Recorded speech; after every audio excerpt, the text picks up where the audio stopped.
And I remember staying up till about 12:05 in order to open the parcel.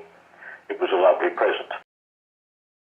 When I went to Vietnam, end of 1968, I obviously took the camera with me. You take photographs whenever you go to somewhere different, I guess, and so I was quite happy to take it around and just take the odd photograph whenever I was going somewhere different.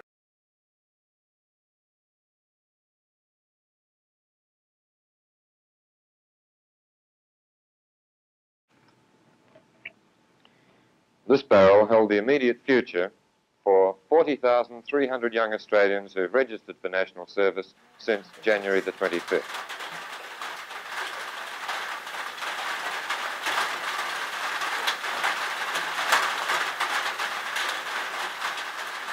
Inside here today were 181 marbles representing birthdays.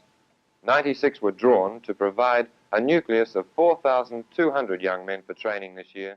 I was called up in the National Service Ballot of 1965, but and my birthday came out, so I was selected for the National Service. I actually entered the Army in 1967 in recruit training at Puckapunyal.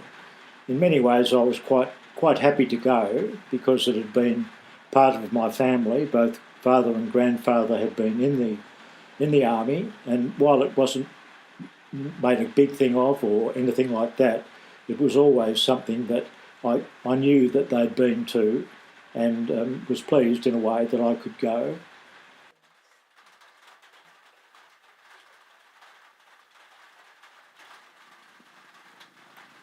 I knew Dad had gone to Vietnam, but I'd never really asked him about it. I thought he'd been a medic, so I just figured it was too horrible to talk about. I sent the films back to my parents to be developed. Most of them were slides. When I came back, I just didn't want to look at anything or know about Vietnam at all, so they stayed in a box, and there they remained, and I thought they'd been lost. Our group of pathology technicians were called vampires, but the name vampires was actually widened to include anyone who served at the field hospital, and our badge that we've got shows a vampire bat to indicate that we took blood.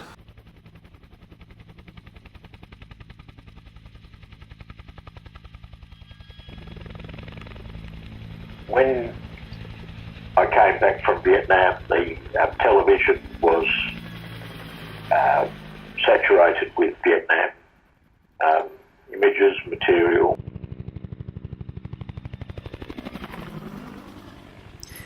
My knowledge of Vietnam came from a steady diet of popular culture, mostly American movies. We'd never watched these around Dad.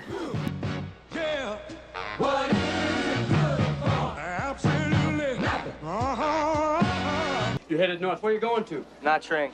Yeah, you gotta be careful, Jack. That's some heavy stuff up there. That's like Newark after dark. You gotta watch out. That's some heavy shit going down, baby.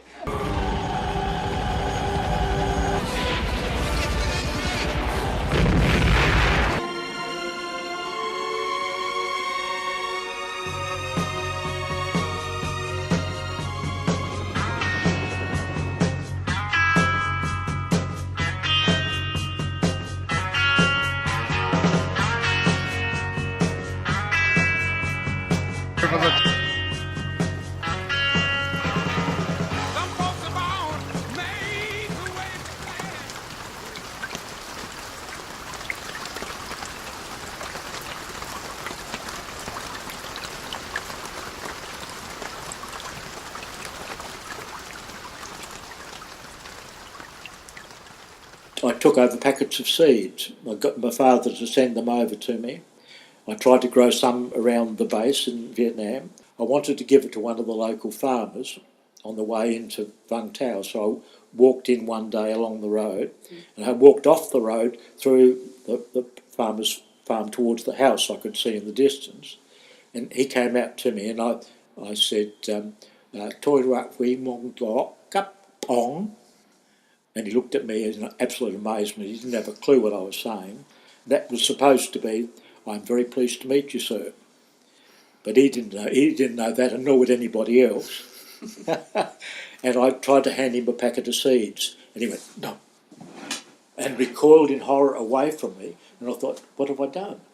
And only later did I realise that if someone had seen a Viet Cong sympathiser, and there were many around, had seen him receiving something from an Octaloy, an Australian, a foreigner, he would have been in great trouble. Now, and no wonder he didn't want me to come any closer. It was possibly signing his death warrant.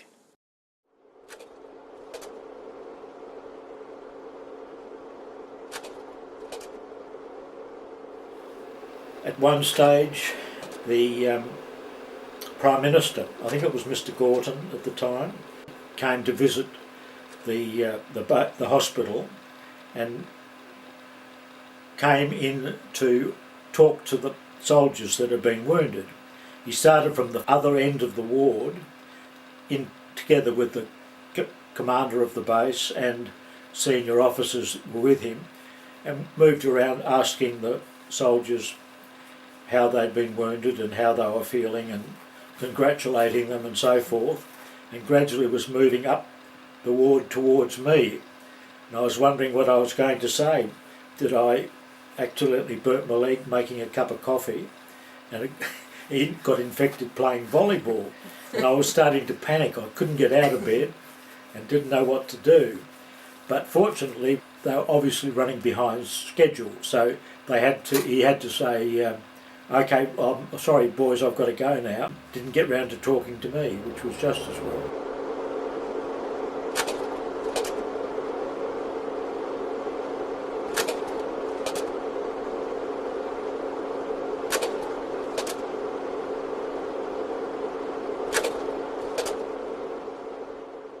This little boy, I'm not sure where that was taken, but obviously we were conversing in fluent Vietnamese, and he was quite interested in talking to me.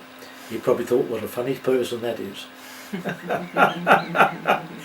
He probably thought, my goodness me, this man's trying to say something, I don't know what he's saying. I probably said, "Toi rat vi mong do kap ko but Toi rat vi mong do kap bong," and he would have looked at me and laughed. Probably exactly what happened, actually. Probably thought it was most interesting. About time a big person learned how to speak properly.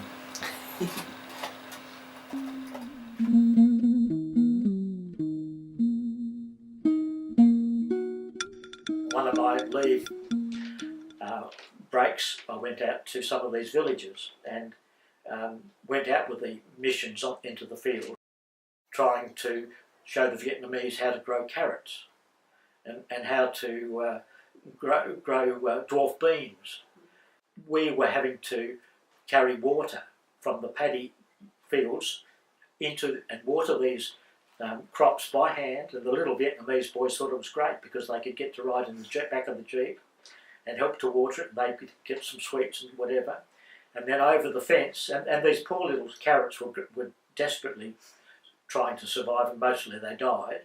And over the fence, about 50 yards away, was a Vietnamese garden growing taro, growing Vietnamese cabbage, you name it, but luxurious, enormous plants. They would have looked at our effort and laughed and laughed. And in terms of any help, it was actually, must have just good for their sense of humour, because we didn't do much else.